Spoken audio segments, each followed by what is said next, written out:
नमस्कार दोस्तों, स्वागत है आप सभी का मेरे YouTube चैनल पर। मैं देवेंद्र शर्मा आप सभी के साथ जुड़ चुका हूँ सोशल मीडिया के इस प्लेटफॉर्म YouTube से। जैसा कि आपने थंबनेल में देख भी लिया होगा और मैंने यहाँ भी लिखा है, आज जो हमारा टॉपिक है वो इनपुट आउटपुट मॉडल पर आधारित रहेगा। हम जानने की कोशिश करेंगे कि David Easton input output model, जिसे ब्लैक बॉक्स मॉडल भी कहा जाता है, इसके बारे में क्या कहते हैं, क्या इस मॉडल के अंतर्गत है, पॉलिटिकल सिस्टम के बारे में डेविड स्टन के क्या विचार है, कैसे वो उसको डिफाइन करते हैं और सिस्टम ऑफ फ्लो की बात कैसे करते हैं पॉलिटिकल सिस्टम के अंतर्गत। तो दोस्तों, अंत तक आप सभी मेरे साथ इस वीडियो के माध्यम से बने रहिएगा। अगर आपको ये वीडियो अच्छी लगी तो लाइक कीजिएगा, शेयर कीजिएगा और सब्सक्राइब कीजिएगा। तो चलिए शुरू करते हैं आज का टॉपिक। दोस्तों, इनपुट आउटपुट मॉडल को डिफाइन करने से पहले ये जरूरी है कि हमें पता होना चाहिए कि डेविड स्टन पॉलिटिकल सिस्टम के बारे में क्या कहते हैं। 1953 में उन्होंने एक बुक लिखी थी। 1953 में मैंने यहाँ बुक का नाम भी लिखा है, the political system an inquiry into the state of political science. 1953 में ये बुक लिखी थी, इसको राइट डाउन कीजिए, ये नेट में बहुत बार पूछी जाती है। तो इसमें इन्होंने क्या कहा था, एक जनरल पॉलिटिकल सिस्टम का थ्योरी दी थी, सामान्य सिद्धांत दिया था कि दुनिया के किसी भी देश में अगर आप लोग चाहेंगे तो आपको एक जनरल पॉलिटिकल सिस्टम देखने को मिलेगा जो कैसे रन होता है। इसको इन्होंने डिफाइन किया है इस बुक के अंतर्गत। क्या वो सोचते हैं पॉलिटिकल सिस्टम के बारे में, उनकी डेफिनेशन जानते हैं। वो कहते हैं a political system is an authoritative allocation of value. कि पॉलिटिकल सिस्टम में क्या होता है, डेविड स्टन कहते हैं कि उसमें वैल्यूज को एलोकेट किया जाता है, यानी वैल्यू को बांटा जाता है। कौन बांटता है? अथॉरिटी होती है। यानी किसी भी शासन प्रणाली की अगर बात करें, चाहे वो डेपोटिज्म है, चाहे डेमोक्रेसी है, चाहे कोई भी शासन प्रणाली है, वहां पर कहते हैं क्या होती है कि वैल्यू को एलोकेट किया जाता है, बांटा जाता है अथॉरिटी के द्वारा। लेकिन दोस्तों, डेविड स्टन ये कहते हैं कि हर देश की शासन प्रणाली के आधार पर डिपेंड करता है कि अथॉरिटी कौन है। फॉर एग्जाम्पल, इंडिया में अथॉरिटी कौन है? Superior authority.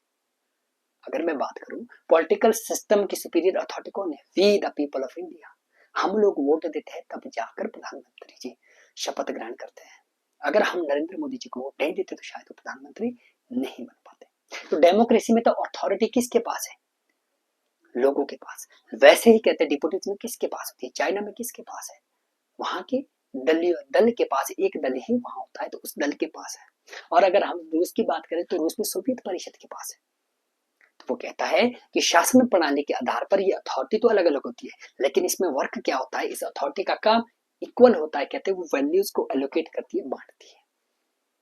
नरेंद्र मोदी इसलिए धारा 370 को हटा पाए कि हम लोगों ने वोट देकर चुना था। हम लोगों ने क्या दी? वैल्यूज दी कि आप जाइए शासन कीजिए, जो देश के लिए अच्छा है वो आप वो करिए, राइट। उस आधार पर वो डिसीजन नहीं पाए। आई होप ये स्टेप आपको समझ आ गया होगा कि पॉलिटिकल सिस्टम के बारे में क्या कहना चाहते हैं। इतना ही है कि वो ऐसी अथॉरिटी होती है, कहते हैं पॉलिटिकल सिस्टम एक ऐसी अथॉरिटी होती है जो वैल्यू को एलोकेट करती है, बांटती है, राइट। और पॉलिटिकल सिस्टम के सब सिस्टम में भी तो होती है। फॉर एग्जाम्पल, प्रधानमंत्री नरेंद्र मोदी है, उन्होंने किसी को शिक्षा मंत्री बनाया, तो वो क्या है? वैल्यूज को एलोकेट किया है प्रधानमंत्री ने, क्योंकि प्रधानमंत्री क्या है? उन मंत्रियों की अथॉरिटी है भाई, अथॉरिटी है, प्रधानमंत्री के पास अथॉरिटी है, वो किसी को मंत्री बना सकते हैं, ये इलेक्शन जीत के आया है।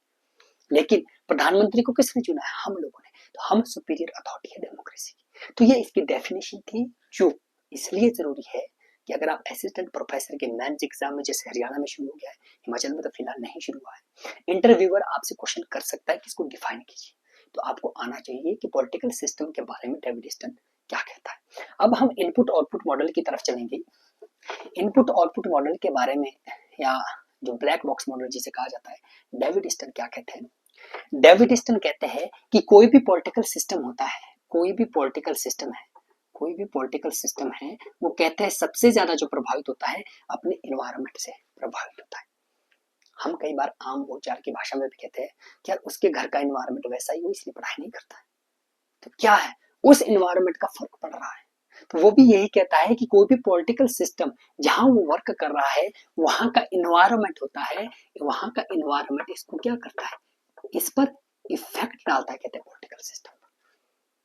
तो डेविड स्टन कहता है कि इन्वायरमेंट भी दो प्रकार का होता है। एक होता है कहते हैं इंट्रा सोशल, एक होता है इंट्रा, एक होता है एक्स्ट्रा। राइट। ये दो तरह का होता है सोशल, राइट। ये दो तरह का होता है कहते हैं एनवायरमेंट। इंट्रा सोशल मतलब अंतर सामाजिक। समाज के अंदर कहते हैं कुछ ऐसी संरचना होती है, कुछ ऐसी व्यवस्थाएं होती है जो पॉलिटिकल सिस्टम को प्रभावित करती है।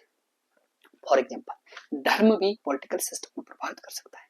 आप ईरान का उदाहरण लीजिए। 1979 में थियोक्रेसी की स्थापना की गई क्योंकि वहां का धर्म था, वहां मुस्लिम संख्या बहुत ज्यादा थी, राइट। आप जनसंख्या का ले सकते हैं, जहाँ पॉपुलेशन ज्यादा होती है। आप ले सकते हैं कि जहाँ का एजुकेशन स्तर कैसा है, वहां का एजुकेशन स्ट्रक्चर कैसा है, यानी जो देश की आर्थिक स्थिति कैसी है उस देश की, राइट। रिसोर्स कितने उस देश के पास। तो ये सारी चीजें कहते हैं समाज के अंतर्गत होती है जो पॉलिटिकल सिस्टम पर दबाव बढ़ाती है। लेकिन वो कहता है कि कुछ चीजें ऐसी भी होती है जो कहते समाज के अंदर नहीं, अंतर्गत नहीं होती है, उसको क्या बोलते हैं, एक्स्ट्रा सोशल। हम इसका उदाहरण लें, जब हमने 1998 में दूसरी बार परमाणु परीक्षण किया था तो अमेरिका ने हमारे ऊपर आर्थिक प्रतिबंध लगा दिया। तो अमेरिका क्या है, हमारे समाज के अंतर्गत तो नहीं आता है, लेकिन वो क्या है, एक्स्ट्रा सोशल है, समाज से बाहर है, फिर भी उसका पर क्या पड़ता है, पॉलिटिकल सिस्टम पर फर्क पड़ रहा है। उसने क्या कर दिया, आयात और निर्यात पर प्रतिबंध लगा दिया। तो हमारे क्या हुआ, महंगाई दर ऑटोमेटिकली बढ़ जाती है, बेरोजगारी बढ़ गई, राइट। तो वो कहता है, डेविड स्टन कहता है कि ये जो एनवायरनमेंट होता है सबसे ज्यादा प्रभावित यही करता है पॉलिटिकल सिस्टम को, यही से शुरुआत होती है कहते हैं पॉलिटिकल सिस्टम की, राइट। तो आई होप आपको समझ आ गया होगा कि इंटर सोशल में क्या है, एक्स्ट्रा सोशल में क्या है। अब हम आगे चलते हैं। वो कहता है कि एनवायरनमेंट से क्या आते हैं, एनवायरनमेंट से पॉलिटिकल सिस्टम पर बहुत ज्यादा प्रेशर पड़ता है। एनवायरनमेंट पर जब प्रेशर पड़ता है, एनवायरनमेंट जब प्रेशर डालता है कहते हैं पॉलिटिकल सिस्टम पर, तो कुछ चीजें वो मांग करता है पॉलिटिकल सिस्टम से, उसको उसने इनपुट नाम दिया है। कुछ चीजें जो आती है कहते हैं एनवायरनमेंट से, उसको वो नाम देता है इनपुट। तो वो इनपुट पे कहता है कि पहला जो इनपुट होता है वो होता है डिमांड, और सेकंड जो इनपुट होता है वो होता है सपोर्ट। ये कहता है कि ये चीजें, अब देखिए वो कहता है कि इन्वायरमेंट से पॉलिटिकल सिस्टम के पास क्या आती है, डिमांड आती है। लेकिन डिमांड तो अनगिनत हो सकती है, बहुत सारी डिमांडें हो सकती है। तो क्या है, अगर कहते किसी भी देश की हजारों लाखों डिमांडें हो सकती है, अगर कहते उन डिमांडों को पॉलिटिकल सिस्टम में आने दिया जाए तो ये क्रैश हो सकता है, इस पर क्या पड़ सकता है, स्ट्रेस पड़ सकता है कहते हैं। फॉर एग्जाम्पल एक टीचर जो मैथमेटिक्स पढ़ा रहा है छठी से 10वीं तक, अगर उसको 3-4 सब्जेक्ट दे दिए जाए कि छठी से 10वीं तक आप मैथ भी पढ़ाओ, साइंस भी पढ़ाओ और हिंदी भी पढ़ाओ, पॉलिटिकल साइंस भी पढ़ाओ, तो उस पर क्या पड़ेगा, प्रेशर पड़ेगा। वही तो वो कह रहा है कि स्ट्रेस पड़ जाता है, स्ट्रेस पड़ जाता है। अगर डिमांड बहुत ज्यादा हो तो क्या पड़ जाता है, स्ट्रेस में आ जाता है पॉलिटिकल सिस्टम। तो कहते हैं पॉलिटिकल सिस्टम यहाँ अपने बचाव के लिए क्या करता है कि कुछ नॉर्मेटिव, कुछ ऐसे कानून बनाता है, कुछ ऐसे नॉर्मेटिव स्टैंडर्ड का निर्माण करता है कि जो प्रतिकूल मांग है वो प्रवेश ही ना कर पाए पॉलिटिकल सिस्टम में, जिसको डेविड स्टन नाम देता है, that is gate keeping. Gate keeping, right. वो कानून क्या करते हैं, गेट कीपर का काम करते हैं, वो उन्हें रोकते हैं। फॉर एग्जाम्पल चाइना में एक लॉ है कि वहां पर सरकार के खिलाफ मीडिया कुछ भी नहीं बोल सकता है, राइट। मीडिया उतना ही बोलेगा जितना सरकार उनको इन्फॉर्मेशन देगी। ये सरकार का क्या है, ये चाइना का क्या है, ये चाइना की एक पॉलिसी है, ये नॉर्मेटिव स्टैंडर्ड है। यहाँ कानून बना दिया कि आप नहीं बता सकते, अगर वो मांग करना भी चाहे तो वो नहीं कर सकते, भाई उन्होंने कानून बना दिया है। तो ये कहता है कि स्ट्रेस, पॉलिटिकल सिस्टम को स्ट्रेस से बचाने के लिए गेट कीपिंग बहुत जरूरी है कहते हैं, राइट।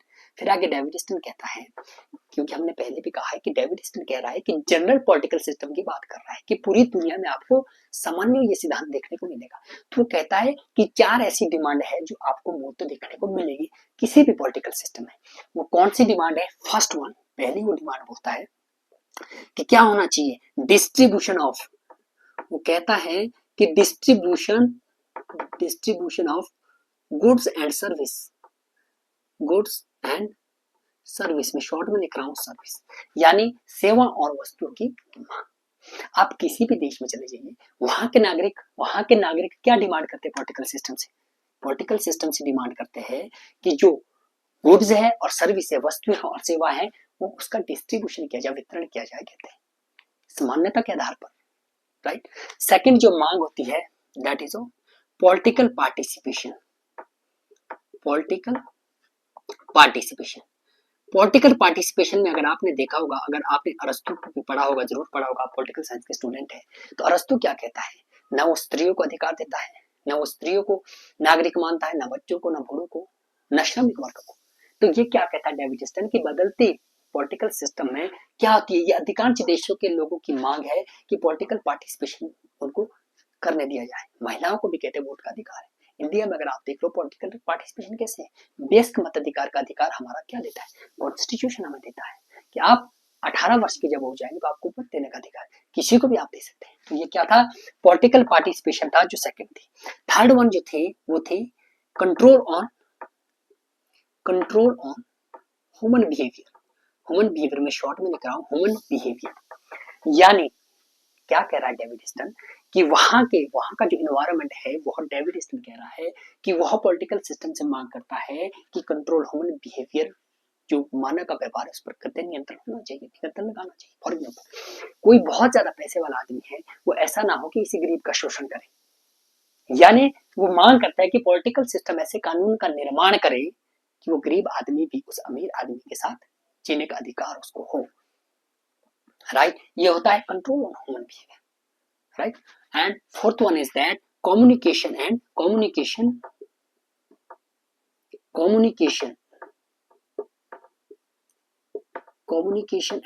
information।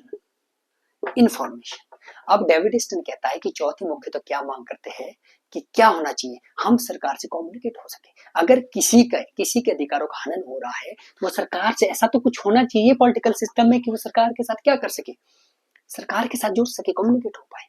फॉर एग्जाम्पल हम एमएलए को जिताते हैं, अगर कोई प्रॉब्लम हमारे क्षेत्र में होती है तो हम सबसे पहले किसको इन्फॉर्म करते हैं, कम्युनिकेट करते हैं, किसके साथ कम्युनिकेट करते हैं, एमएलए के साथ।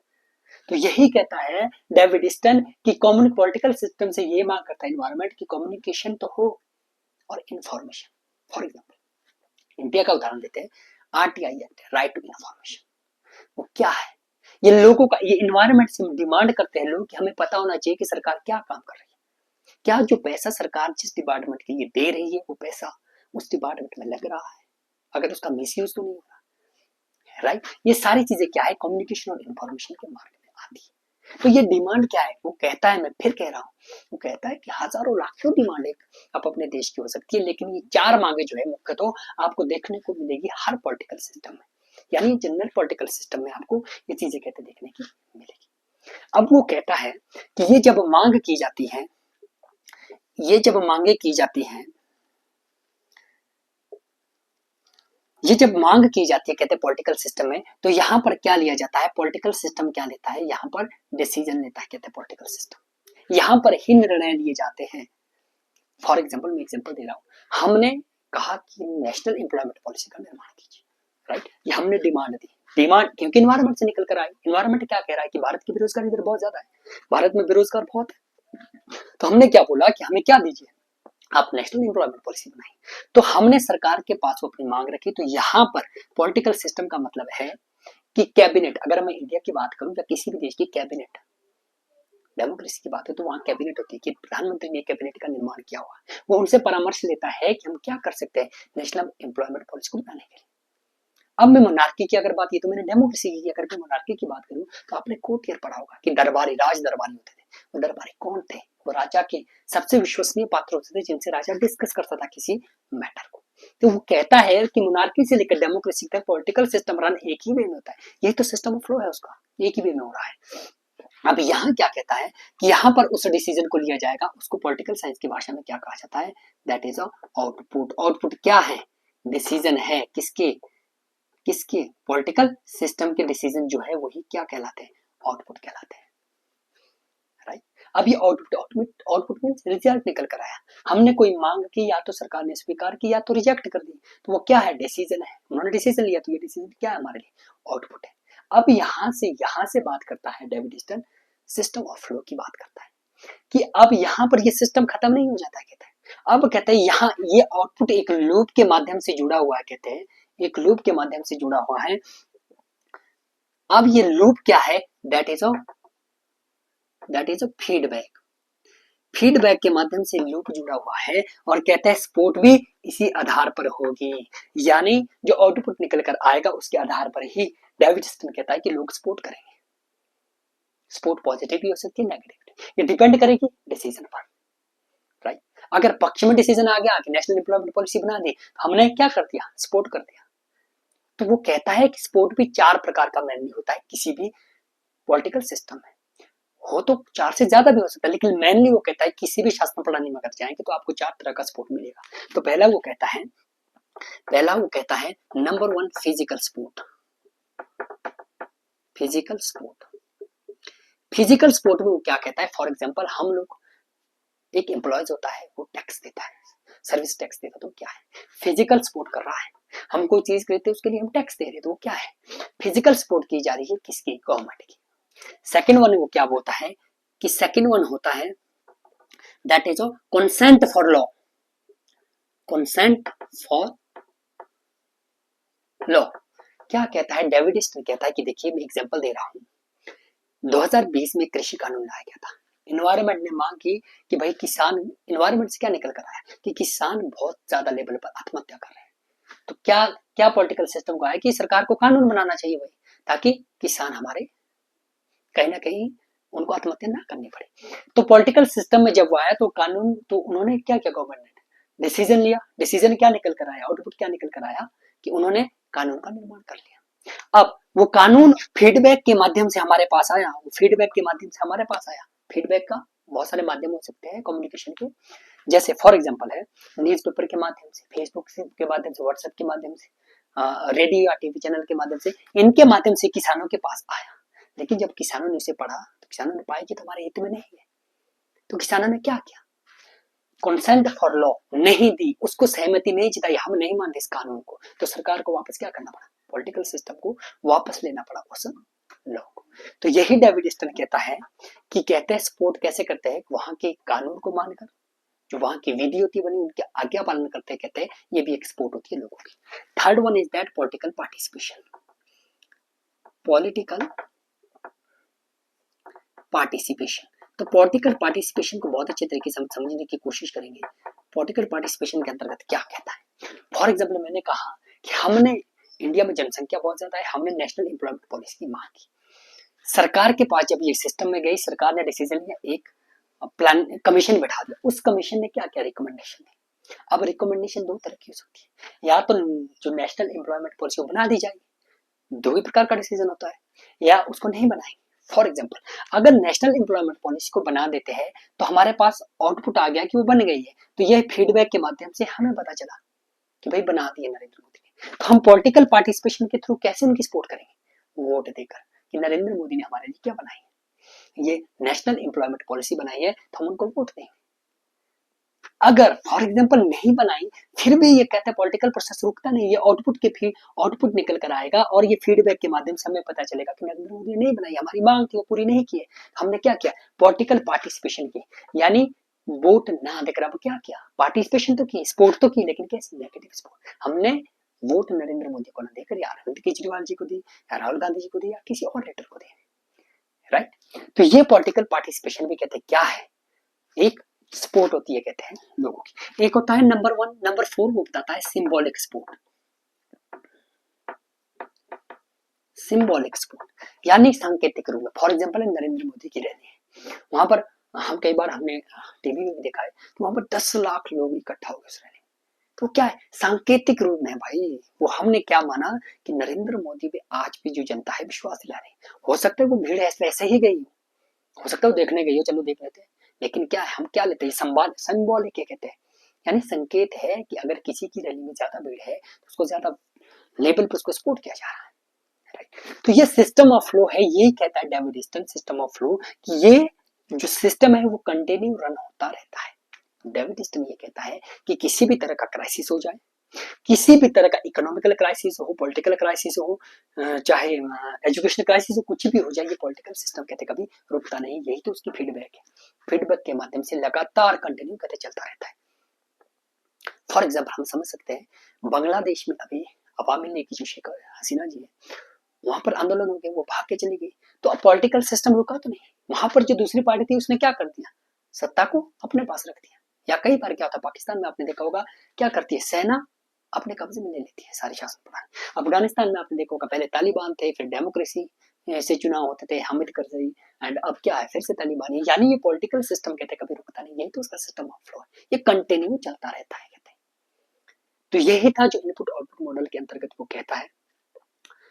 इसमें इंपॉर्टेंट चीज मैंने पहले भी कहा, एक बुक है, इसमें इंपॉर्टेंट चीज एक डेफिनेशन है, और ये आपको पता होना चाहिए क्योंकि आपसे इंटरव्यूअर भी पूछ सकता है, वैसे भी being a student of political science आपको पता होना चाहिए कि वो इनपुट आउटपुट मॉडल है उसमें क्या चीजें आती है। सिस्टम ऑफ फ्लो के बारे में आपसे पूछा जा सकता है।